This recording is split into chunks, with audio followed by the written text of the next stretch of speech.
Conectamos con ustedes a través de Jack Casey y un poquito más.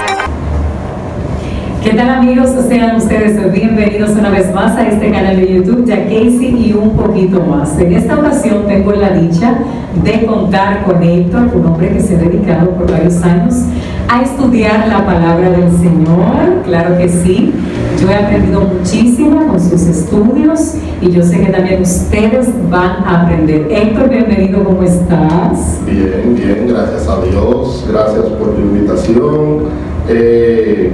Muy bonito el nombre de Héctor, pero en realidad ese no es mi nombre, ¿tú sabes? Ajá. No. ¿Y cuál? Mi nombre es Luis Alberto Tejeda. No. Sí. ¿Y por qué todo el mundo te dice Héctor? Porque mi mamá me quería bautizar con ese nombre. Y ese nombre se me quedó Héctor. Tanto así que yo hasta tuve problemas cuando yo empecé a ir a la escuela, a la universidad, porque a mi casa me llamaban por mi nombre y mi abuela decía que yo no vivía ahí. No. Porque mi abuela me decía esto, yo fui que tuve que dar la terapia, no, acuérdese que mi nombre es Luis Alberto Tejeda. ¿Verdad? Entonces después el problema era que ella nunca se acordaba de los mandados, pero... Ay, santísimo. Luis Alberto. Luis Alberto Tejeda. Vamos a ver si me acuerdo, este es el problema. No, pero está bien. ¿Te ¿no? puedo decir eso? Sí, por esto no hay problema. Ok, gloria al Señor por eso. Señores, vamos a exprimir a Héctor, vamos a decirle Héctor, porque vamos a cuestionarle acerca de esas preguntas que regularmente nos hacemos, personas creyentes y no creyentes. La primera pregunta, pero antes, vamos a orar. Vamos a hablar. Claro que sí. Jehová del cielo, muchísimas gracias por esta oportunidad tan bonita que tú nos has concedido de estar aquí compartiendo con esta audiencia de este canal. Gracias porque estás con nosotros, porque nos vas a bendecir a través de nosotros. Tú eres el Dios del conocimiento, de la sabiduría y de la inteligencia. Gracias porque te vas a glorificar en el nombre de Jesús. Amén y amén. Amén. Ahora sí. Ahora sí. Ok. ¿Por qué hay tantas religiones si hay un solo Dios? Buena pregunta. Y para eso, lo primero que debemos saber es qué es una religión. Y una religión es un conjunto de costumbres, normas que rigen a un grupo para adorar o venerar a una deidad. Por lo tanto, esto va ligado normalmente a costumbres y a tradiciones de diferentes grupos. Por eso se ha clasificado en el mundo que existen 5 grandes religiones que son las principales, que son el cristianismo, el judaísmo, el hinduismo, el budismo y el islam. Esas son las principales religiones. Ahora bien, las demás que normalmente nosotros conocemos como religiones son derivaciones de esas religiones principales. Y nosotros normalmente le decimos religiones, pero no son en realidad religiones como tal, son derivadas de esas religiones. Por ejemplo, nosotros nos llamamos ser evangélicos pentecostales, ¿verdad que sí? Sí. Pero pertenecemos a la religión del cristianismo, al igual que la Iglesia Católica, que los bautistas y otros grupos más que decimos religiones, pero no son religiones como tal, sino que salen de una religión principal. Y esas personas que están en que no se deciden, me quedo en la testigo de Jehová, que todavía no he confesado al Señor, o me voy a la evangélica. Antes de responderte esa parte, vamos a completar el por qué hay tantas religiones, ¿verdad que sí? Porque en realidad, cuando quizás tú elaboraste la pregunta, tú no te referías en realidad a religión como tal, según su definición, sino a cada una de esas denominaciones de las que yo te mencioné. Sí. Por ejemplo, dentro del cristianismo, que es lo que a nosotros nos compete, tenemos muchas denominaciones. Y a eso es que normalmente las personas dicen, ok, ¿a cuál religión puedo pertenecer o asistir? Pero en realidad son denominaciones. Pero ok, vamos a llamarle religión porque la gente se siente más cómodo con eso, ¿verdad? Pero ya entendimos lo que son las religiones y las principales. Ahora, esas denominaciones, vamos a llamarlas como la gente normalmente le dice, religiones también, pero sabemos que son denominaciones. Ahora bien, ¿por qué hay tantas denominaciones?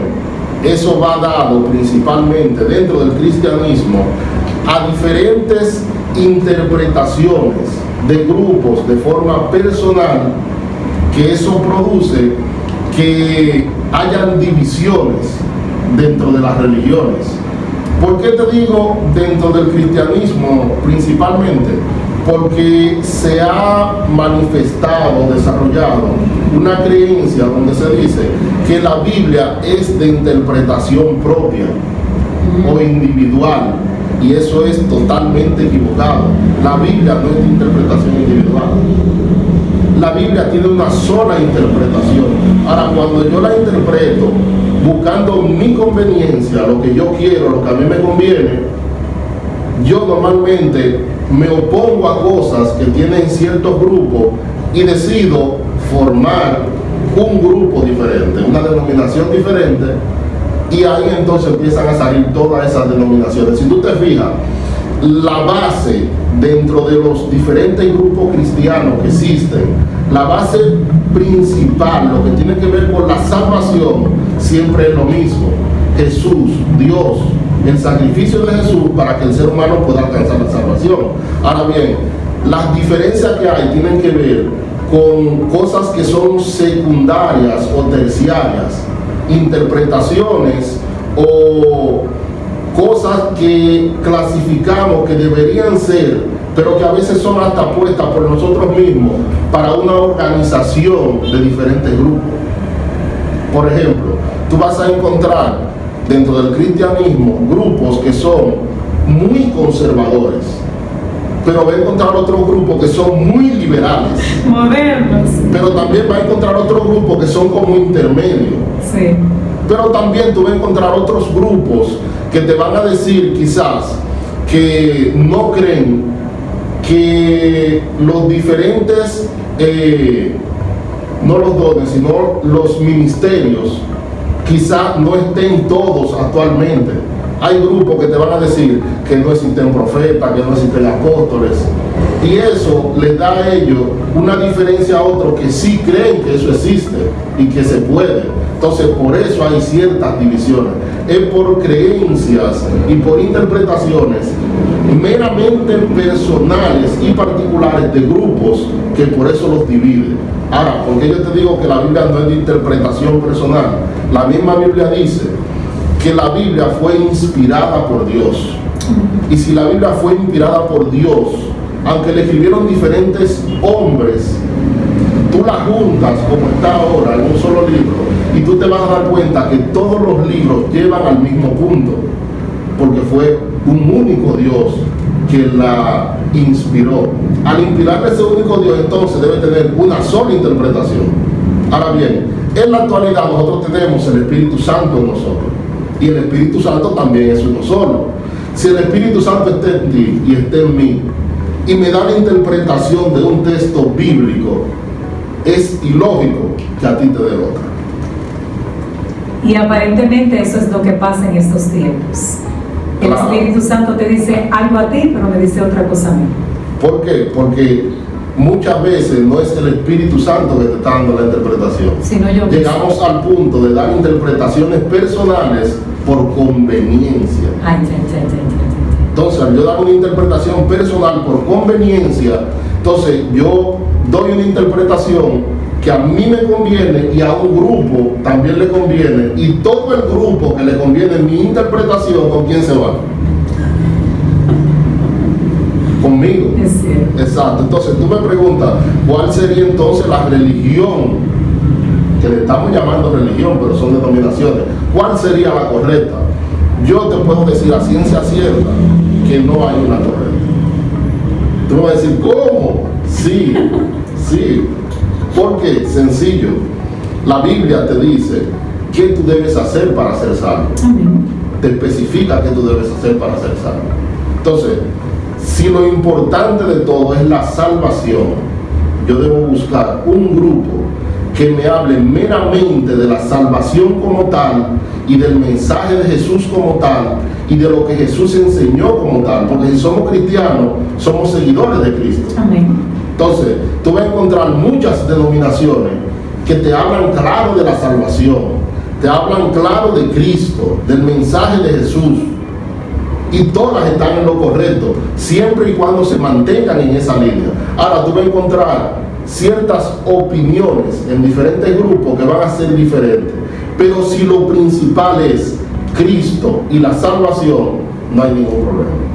Amén. Y entonces, en ese mismo orden, Héctor, fíjate que hay gente pensando lo que tú acabas de decir, no van a ninguna iglesia. ¿Qué tú opinas de eso? ¿Está bien o está mal? ¿O lo conveniente es ir? Cuéntanos. Error grave. La misma Biblia dice que no debemos dejar de congregarnos como muchos tienen por costumbre. ¿Por qué? Y es cierto, no es mentira. Tú puedes ser salva tú sola. Tú puedes ser salva tú sola. Y tú vas a decir, tú como que te contradices.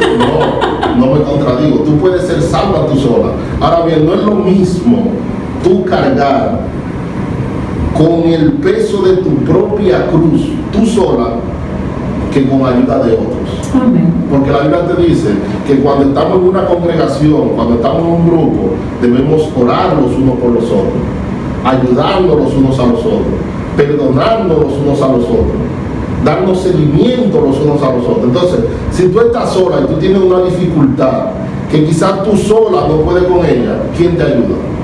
Es cierto. Entonces, por eso, lo correcto es buscar una congregación donde ir, donde haya un verdadero mensaje, una verdadera interpretación de la Biblia, donde la salvación sea lo genuino, el mensaje de Jesús sea lo genuino, y congregarse como debe ser, no quedarse solo. Cuando te quedas solo, estás más expuesto a salirte, a desviarte, que cuando estás con un grupo donde lo básico, lo importante, como dice la Biblia, es el amor y la interacción entre una persona y la otra, siempre basado en el amor que Dios enseña. Amén. Gloria a Dios. Entonces, en esa misma línea, ¿es necesario confesar al Señor para ir al cielo? Porque esa pregunta se la hace casi todo el mundo. Yo no tengo que ser cristiano, yo no tengo que asistir a una iglesia para ir al cielo. Ahí vamos con dos cosas. Ajá. Lo primero es, normalmente dentro de las iglesias se ve como normal que tú haces tu confesión de fe cuando pasas al altar. ¿Sí o no? Sí. Y yo hablaba en estos días con un joven y él me contaba su experiencia de vida, de cómo él recibió a Cristo. Y yo le pregunté, ¿cuándo tú aceptaste a Cristo? Y él me dijo, en tal fecha yo fui a tal iglesia y pasé adelante y me convertí. Y yo me quedé mirando y le dije, ok, antes de eso, ¿qué pasó en ti? Y él me dice, yo estaba envuelto en drogas, en alcohol, en pandillas, y hubo un momento en mi vida en que yo en mi casa dije, Señor, no puedo más con esto, haz algo conmigo. Y desde ese mismo momento él me confesó que él empezó a ver diferente la cosa que hacía, tanto así que la cosa que él normalmente hacía, él me dice, ya no me llamaban la atención, no me atraían, no me gustaban, y empecé a alejarme de lo que decían ser mis amigos, hasta que luego de unos meses fui a la iglesia. Yo le dije, ¿tú sabes cuándo hiciste confesión de fe? Cuando tú le dijiste a Dios de corazón en tu casa, tú solo, ya no aguanto más, haz algo conmigo. Ahí fue tu confesión de fe. Entonces, la Biblia te enseña y nos enseña a todos que lo primero que yo tengo que hacer es reconocer mi condición. Amén. Lo primero. Luego, aceptar a Cristo como mi Salvador, y luego que lo acepto como mi Salvador, guardar sus mandamientos. ¿Verdad que sí? Amén. Entonces, cuando yo hago eso, independientemente sea en una iglesia, en mi casa, en la calle, donde yo esté, si lo hago de forma genuina, yo estoy haciendo confesión de fe. Amén. Y automáticamente yo soy un seguidor de Cristo. Ahora, a partir de ahí, yo tengo que empezar a guardar sus mandamientos. Amén. Amén. Continuamos, señores. Estamos conversando con Héctor acerca de esas preguntas que nos hacemos, que todavía estamos como que no estamos seguros, pero se nos está abriendo la mente, yo sé que a todos, claro que sí. Héctor, y con relación a la vestimenta de los cristianos, háblame de eso, por favor. ¿Qué dice la Biblia? Qué preguntita. Qué preguntita. Vamos con la Biblia. Ajá. Vamos con la Biblia. Normalmente, en las iglesias conservadoras, muy conservadoras, cuando te hablan de vestimenta, se van de una vez a Deuteronomio 22, 5, que dice: no vestirá la mujer traje de hombre, ni el hombre vestirá ropa de mujer, porque abominación es a Jehová tu Dios cualquiera que esto hace. Eso es lo primero que te dice, ¿verdad que sí? Sí. Ahora, ¿qué sucede con este asunto? Tenemos que ver el contexto, cuándo se escribió, por qué se escribió eso. Y no es menos cierto que dice claro que es abominación a Jehová el que yo use vestimenta de mujer y el que tú uses vestimenta de hombre. Pero ¿qué tipo de vestimenta usaba en ese entonces? Y tú vas a decir, pero es un cliché lo que tú me estás diciendo, porque eso normalmente dicen los liberales. Claro, los liberales de una vez te dicen, no, en ese tiempo lo que se vestía era una batora. Ajá. Y había diferencias quizás en el bordado, en los adornos, en ciertas condiciones que hacían diferencia entre una vestimenta del hombre y de la mujer. Claro, eso está totalmente correcto. Pero mira lo que dice 1 Timoteo 2:9. Asimismo, oye bien, que las mujeres se atavíen de ropa decorosa, con pudor y modestia, no con peinados ostentosos, ni oro, ni perlas, ni vestidos costosos, sino con buenas obras, como corresponde a mujer que profesa piedad. Y tú me vas a decir a mí, sí, ese también verso te lo leen los que son conservadores. Claro, pero no podemos obviar lo que dice aquí. ¿Por qué? Por el contexto que estaban viviendo. En ese entonces las mujeres del pueblo judío se estaban desviando de lo que era moral, de lo que era ético, de lo que era correcto, para vestirse de formas indecorosas. Y por eso se le hace este llamado y menciona plata, oro y todo eso. ¿Por qué? Porque usaban muchas decoraciones que eran meramente para llamar la atención. No es que usar plata y oro está mal. No, entonces mira qué sucede con Jeremías 17. Jeremías 17 dice: engañoso es el corazón más que todas las cosas y perverso. ¿Quién lo conocerá? Yo, Jehová, que escudriño la mente, que pruebo el corazón para dar a cada uno según su camino, según el fruto de sus obras. Ahora, ¿por qué yo te leo ese verso? Porque el asunto está en que hoy en día nos dejamos llevar del corazón y no de lo que debe ser correcto. Ahora, tú me vas a decir a mí, ¿qué pasa con esto? Sí, por ejemplo, yo profeso ser cristiano. Tú profesas ser cristiano. Lo correcto es que yo procure que con la forma de yo vestir, usando vestimenta de hombre, yo no sea un ente de llamar la atención.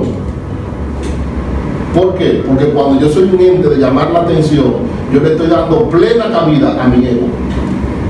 Y cuando yo le doy plena cabida a mi ego, yo lo que quiero es mostrarme, venderme, para que otros me vean, sin importar qué le pase al prójimo.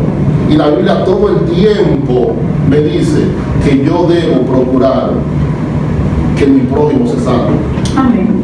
Yo debo siempre procurar el bienestar de mi prójimo. Y si, por ejemplo, escúchame que te tome como ejemplo, tú que eres mujer, tú empiezas a vestir una vestimenta indecorosa, donde tú muestres tu cuerpo, donde tú dejes ver todo lo que tú tienes. Cuando tú sales a la calle, ¿qué provoca eso? Sí, sí. Cierto morbo, que hoy en día más que nunca el morbo está a flor de piel. Entonces, si tú provocas eso, tú no estás siendo de ejemplo ni estás ayudando a tu prójimo. Sí, Héctor, yo te entiendo, pero hay unos hombres por ahí que no importa cómo se vista la mujer, son acosadores. No, eso es otra cosa, espérate. No te vayas tan profundo porque es otra cosa. Vamos a lo normal, a lo normal. Acuérdate que yo acabo de decirte que hoy en día el morbo está más a flor de piel que nunca. Y eso es una realidad. Tú quizás te puedes vestir con una batola. Y hay hombres que aunque tú te vistas con una batola, el morbo lo tienen, ya tú sabes. Exacto. Pero lo normal debe ser que tú te vistas de una forma donde tú no provoques ese morbo. Y mucho menos dentro de la iglesia. ¿Tú ves? Entonces, queremos ser hoy en día tan permisivos que obviamos esas cosas. Tanto así que decimos, no, lo que pasa es que mi convicción es que yo puedo vestir lo que yo quiera y el otro es que tiene que cuidarse si tiene problemas mentales. ¿Y dónde está el amor que yo debo tener por mi prójimo? ¿Dónde está el amor que yo debo tener por mi prójimo? Porque se supone que yo estoy llamado a amar a mi prójimo y a procurar siempre de que esté yo haciendo lo correcto para Dios. Amén. ¿Ves? Entonces, si tú te vistes de una forma indecorosa, provocativa, aún te pongas una falda, pero la falda es muy ceñida, cuando alguien te vea, ¿qué va a decir? Y es una realidad. Entonces nosotros debemos hacer conciencia en cuanto a eso. Y no solamente las mujeres, los hombres también. Porque los hombres hoy en día van a un gimnasio para tener cierta forma, para llamar la atención también. Sí, claro. Entonces es la dos vertientes. Debemos tener mucho cuidado lo que hacemos, cómo lo hacemos y por qué lo hacemos. Amén. Aunque no tengamos mucho tiempo, yo te voy a aprovechar. Y si esta entrevista hay que dividirla en dos, la vamos a dividir en dos. Pero vamos a terminar. Parece, me están diciendo por ahí. Pero no. A mí hay que regalarme que sean 25 minutos más. Ahora, Héctor, con relación a las relaciones sentimentales, ¿por qué es necesario que dos personas tengan las mismas creencias? Mira, no es tanto que sea necesario, sino lo que debe ser. Es decir, la Biblia me dice que no me una en yugo desigual con los incrédulos. ¿Verdad que sí? ¿Qué es un yugo desigual? Para que lo entendamos. A los bueyes, cuando van a arar la tierra, se le pone una pieza en el cuello, que es lo que lo ayuda a los dos bueyes a guiarse, a caminar para poder arar la tierra juntos. Ahora, cuando tú tomas un buey viejo de experiencia y le pones un buey muy joven o un buey muy rebelde, no hacen el trabajo bien. ¿Por qué? Porque uno quiere irse como quiera y el otro quiere hacer el trabajo como es. Entonces, si tú tienes una creencia, una convicción y te unes con una persona que sus creencias y sus convicciones son totalmente diferentes a la tuya, ¿qué va a pasar? ¿Ve? Entonces, no es tanto de que si es o no es entender la realidad de las cosas. Porque imagínate el caso, dos personas se casan, vamos a suponer que uno sea adventista y el otro no sea de ninguna religión. Cuando el otro que no es de ninguna religión quiere hacer algo de lo que él normalmente hace, que va en contra de las condiciones que tiene esa persona que es adventista, ¿qué tú crees que va a pasar? Hay un problema. Sí. Entonces, eso mismo pasa en todos los ámbitos. Es decir, yo debo procurar primero pedirle a Dios que me ilumine para yo encontrar mi pareja. Porque también es otra cosa. Normalmente, hoy en día, sacamos a Dios del 60 o 70% de mis decisiones porque yo entiendo que yo las puedo tomar. Y que son cosas que yo voy a vivir y que no es Dios que las va a vivir, soy yo. Y cuando yo tomo mi decisión, después viene el problema, pero entonces queremos que Dios lo resuelva. ¡Ay, santo! Sin palabras. Sí, después queremos que Dios lo resuelva. Ahora bien, Así es. debemos entender nosotros que la Biblia me dice que mi vida debe estar puesta en Él. Por eso Jesús dice, niégate a ti mismo, toma tu cruz y sígueme. Él pide una entrega completa de ti hacia Él. de todas tus decisiones, de todo lo que tú vas a hacer. Cuando tú haces eso, tú tomas la decisión correcta, eliges la pareja correcta que va a ir de acorde contigo para que ustedes puedan llevar una vida lo más placentera posible, porque diferencias siempre van a haber. Amén, amén, así es. Y estos hermanos que se han levantado en este tiempo, humillando a los demás y diciéndoles que se van para el infierno, diciendo, expresando lenguas extrañas, con movimientos extraños, ¿qué tú tienes que decir de esa gente? ¿Qué dice la Biblia? Yo te voy a decir dos cosas. Ajá. La primera, en Mateo capítulo 13, Jesús habla sobre una parábola que es la parábola de la cizaña y el trigo. ¿Tú la has leído? Sí, ¿verdad? claro.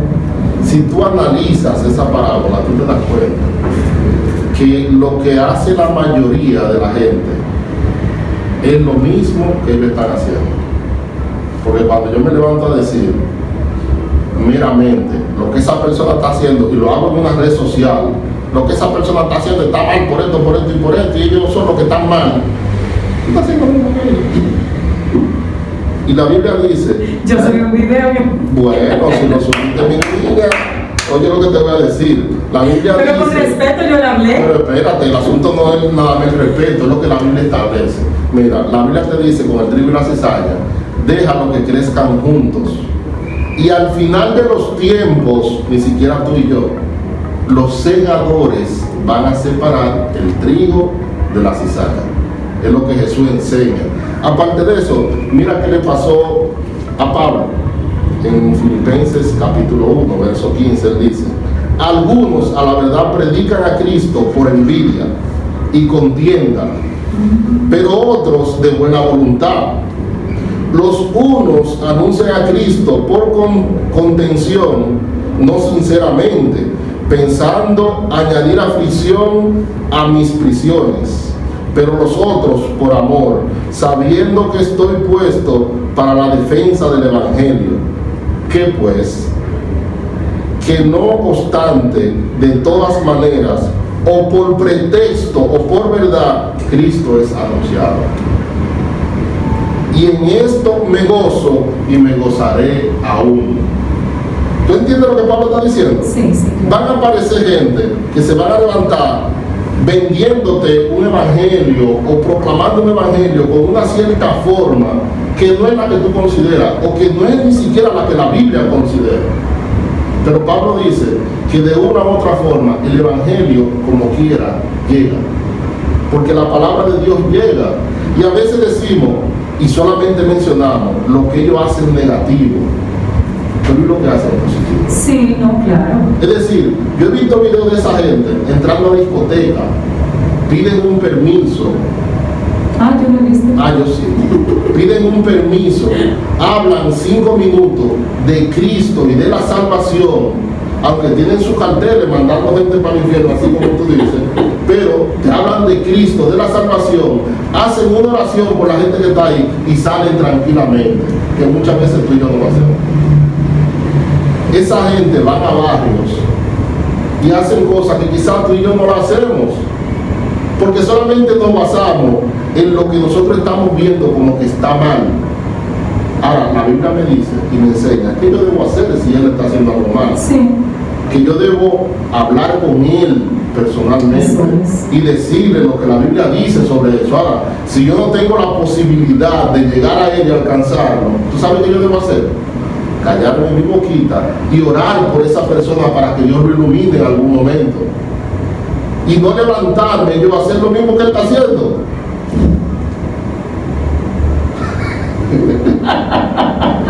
Es cierto. Sí, porque es que hoy en día tenemos mucha gente siendo jueces de otros cuando no estamos llamados a ser jueces. Y eso Jesús lo enseñó en varias parábolas. Nosotros no estamos llamados ni para juzgar, ni para señalar a nadie. Si usted lo puede restaurar y corregir, acérquese a él y hágalo como la Biblia dice, con amor y mansedumbre. Usted lo hace. Y hace los procedimientos que la Biblia establece para hacerlo. Pero si no, quédese tranquilo, ore por esa persona, que Dios es quien va al final a separar el trigo de la cizaña. Eso no es ni tú ni yo. Amén. Vamos a cambiar de tema. el lesbianismo y la homosexualidad. En este tiempo está, como dicen, a flor de piel. Jesús, abandonar todo lo que tenía, venir a esta tierra, sacrificarse para que podamos tener acceso nuevamente al Padre. Porque si Él nos ama tal como somos, no era necesario. Dios nos ama porque somos su creación. Por eso Él nos ama, pero no lo que practicamos y lo que hacemos en nuestra carne. Entonces, no es como queramos, no es tal como somos, es como un verdadero arrepentimiento, una actitud de cambio. Y si yo no hago eso, entonces aunque Él me ame, yo tengo mi paga, yo tengo mi recompensa. Amén. Continuamos, señores, a través de este canal de YouTube. Ya que sí, un poquito más, estamos debatiendo estas preguntas tan interesantes. Ahora pasamos con el alcohol, que lo acabas de mencionar, pero queremos que amplíes más, por favor. La Biblia, el alcohol, cuéntanos, ¿es pecado? ¿Un traguito? Mira qué pasa con el alcohol. Ajá. Cuando menciono alcohol me refiero en sentido general a las bebidas que contienen alcohol, no necesariamente una en específico. Normalmente tú encuentras hoy en día un grupo de personas diciéndote, la Biblia lo que condena es el embriagarse. Por lo tanto, tú te puedes dar tu traguito. Si tú no lo analizas así como tal, la Biblia lo que condena en realidad es el embriagarse. Eso es lo que la Biblia en realidad condena como tal. Y te lo vamos a ir leyendo. Por ejemplo, en Efesios 5 dice, mirad pues con diligencia como andéis, no como necios, sino como sabios. Oye bien, aprovechando bien el tiempo, porque los días son malos. Por tanto, no seáis insensatos, sino entendidos de cuál sea la voluntad del Señor. Y dice, no os embriaguéis con vino, en lo cual hay disolución, antes bien, sé llenos del Espíritu Santo. Amén. Tú oíste la partecita que normalmente usamos, del embriagarse, es decir, y enfatizamos, no, la Biblia te habla específicamente del embriagarse, pero si tú ves todo el contexto que yo te leí, te habla de ser sensato, de ser inteligente, de saber lo que te corresponde y lo que no. ¿Para qué? Para que tú hagas la voluntad de Dios. Mira qué sucede, normalmente decimos, yo me puedo dar mi traguito, pero de traguito en traguito, ¿qué pasa? Exacto, pienso lo mismo. De traguito en traguito, ¿qué pasa? Entonces, encontramos un grupo de personas diciendo, tú te puedes dar tu traguito, pero búscalo, que así sea en su casa solo. A veces se le va la mano. Y si eso es lo que Dios condena y tú lo estás haciendo en tu casa, deja de ser pecado, deja de ser malo porque lo hiciste en tu casa. La Biblia te llama y nos llama a estar siempre sobrios. Y la persona que se embriaga o se toma sus traguitos no está en sus cabales. No está en sus cabales. Mira lo que dice Proverbio 20. El vino es escarnecedor, la sidra alborotadora, y cualquiera que por ellos yerra no es sabio. Entonces, a veces nos gusta buscar ciertos versos para utilizarlo como pretexto, para sacarle lo que a mí me interesa. ¿Te acuerdas lo que te dije ahorita al principio de las interpretaciones que damos a nuestra conveniencia? Claro, es muy bonito decir, no, la Biblia lo que te dice es que no te embriagues. Pero cuando tú le coges el pisito al traguito, a veces lo hacemos hasta alcohólico. A veces la gente piensa que alcohólico es solamente el que se emborracha todos los días. Alcohólico es toda aquella persona que necesita del alcohol para sentirse bien y estar bien. Y cuando llegamos al punto que si no me doy el traguito, me duele la cabeza, ¿qué pasa? Lo mismo con el café. ¿Cómo me enciendo el café? Y mira, yo no soy cafetero, yo no soy cafetero. Pero ese es un tema... Pero deja el alcohol. ¿Entendiste lo del alcohol? Sí, perfectamente. Yo testifico que la última vez me di mi traguito hace varios meses y fue como el Espíritu Santo y yo misma, ya que sí basta. Y Es que no, es que esto no es de sabios. Es que tú no estás en tus cabales. Es que uno se lleva del momento. Ah. A veces tú en tu casa, quizás compartiendo con tu esposo. Eso no es nada, el traguito. Llega al punto que te mareaste. Exactamente. Mareadita esto. Y ya tú no estás en tu cabal. Así mismo.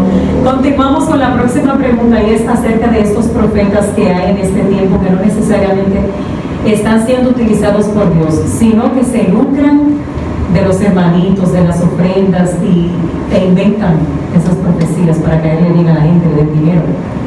Mira qué pasa con eso. Normalmente el ser humano, en sentido general, tiene un cierto temor de una cierta deidad, que lo llama de diferentes formas, diferentes culturas, diferentes lugares, y ese temor a esa deidad que nosotros llamamos Dios siempre está. Cuando tú vas a una congregación, tú puedes ser quien tú quieras y tú dices, Dios dice o Dios me dijo. Hay un gran por ciento de personas que solamente por tú decir eso ya dicen, espérate, hay que poner atención porque es Dios que está hablando. Quizá eres tú que te lo estás inventando, pero tú estás diciendo Dios me dijo. Ahora bien, por el desconocimiento muchas veces y por la falta de estudio y de búsqueda de la dirección de Dios, muchas veces nos dejamos llevar de este tipo de personas, porque la Biblia es clara. La Biblia te dice, si el profeta profetiza y la profecía no se cumple, este profeta es un mentiroso. Entonces tú tienes dos opciones para saber cuando un profeta es de verdad o no. O tú esperas a ver si la profecía se cumple, o tú le pides a Dios discernimiento. Amén. Cuando tú le pides a Dios discernimiento y el Espíritu Santo de Dios te da discernimiento, tú te das cuenta de inmediato cuando una persona te está hablando de parte de Dios, sí o no. Amén. Y si tú tienes discernimiento y una persona viene a decirte, Dios me dijo tal cosa, en tu interior tú vas a saber, porque el Espíritu Santo te lo va a hacer sentir, eso no es de Dios. Amén. Ahora, si es de Dios, tú puedes estar por seguro que ese discernimiento también te va a hacer sentir y te va a decir, eso que te está diciendo es de parte de Dios, presta atención, eso es de Dios. Pero si tú no tienes discernimiento y no lo quieres, porque tú no lo quieres, y tú no quieres pedirle al Espíritu Santo que te lo dé, entonces tú esperas que se cumpla la profecía. Ahora, la profecía debe cumplirse tal cual, no una parte, porque a veces pensamos, mira qué bonito, yo puedo pararme en un sitio y decir, Dios me dijo que hay gente con problemas. ¿En qué sitio no hay gente con problemas? Y que ese problema se va a resolver. Los problemas tienen solución. Es decir, tú no estás siendo específico con una profecía, tú estás generalizando.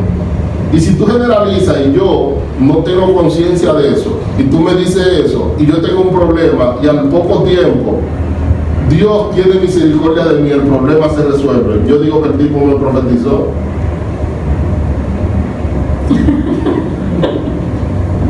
Es cierto. Y aprovechando ese momentito, yo creo que vamos a tener que ya casi finalizar y vas a volver otra vez, porque esto está muy bueno y todavía faltan, qué sé yo, como 7 preguntas. Fíjate, hablando de las profecías, en un momento yo recuerdo perfectamente, hace años atrás, que a ti y a tu esposa se te profetizó que iban a tener, creo que 3 hijas o 3 hijos. Háblame, amplíame más, aclárame más cómo fue eso. ¿Sientes que fue de parte de Dios? No fueron 3 que se profetizó. Okay. Es decir, en ese momento todavía no teníamos hijos. No, eso yo sé que no había. Y nos dijeron, van a tener hijos. Primero, oye, ¿qué me llamó la atención? Y después yo lo entendí más adelante. La persona nos dijo, van a tener hijos. Ya nosotros nos lo habíamos profetizado ahora. Okay. Van a tener hijos.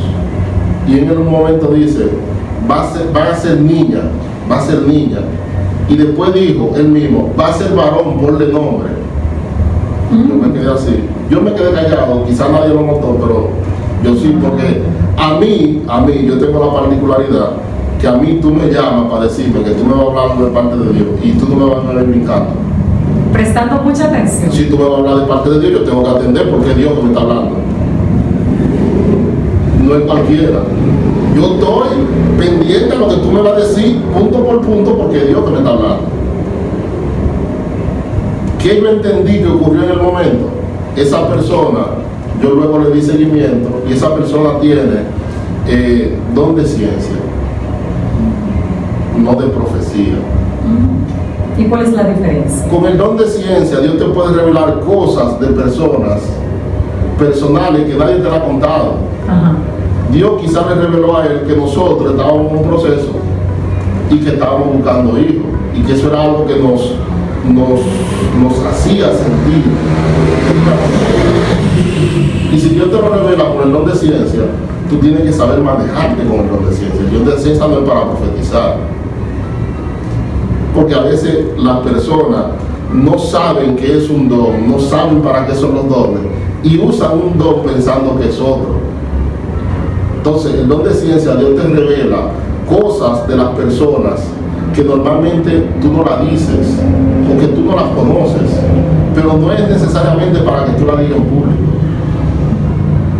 sino para que tú hables con esa persona y cuando tú le dices a esa persona lo que Dios te ha revelado, tú te das cuenta que Dios quiere tratar contigo a través de esa persona porque te está diciendo cosas personales tuyas, pero eso es a ti que te lo dice, no en público.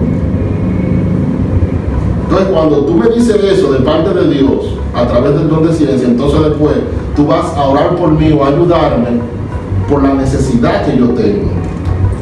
Para eso es el don de ciencia. Ahora, el don de profecía te dice cosas puntuales y específicas. Pero la gente cree que, dijo tal cosa, profetizó. No, él tiene don de ciencia. Ahora, él lo utilizó en ese momento como si fuera profeta. Tanto así que él mismo cambió, no me entiende él mismo. Nadie quizá lo notó, pero yo sí. Señor, te recuerdo muy serio. No, Y escuchándolo y mirando. no, es que si tú me dices a mí que me va a hablar de parte de Dios, tú no me vas a estar viviendo, ni brincando, ni saltando. Yo me voy a parar frente a ti, serio. Porque yo veo ahí lo que Dios me está diciendo. Eso fue lo que pasó en ese. De acuerdo. Señores, esta conversación va a continuar, por supuesto que sí, porque hay otros temas que debemos tocar para la próxima. A ustedes gracias por su atención. Recuerden dejar sus comentarios también si tienen alguna pregunta para la próxima entrevista, hacérsela a Héctor, y compartir con sus familiares, con sus amigos. Gracias a todos por su respaldo, Héctor, gracias. Gracias a ti. Tenemos por la una invitación. segunda. Vamos a ver. No. Señores, hasta la próxima. Amén.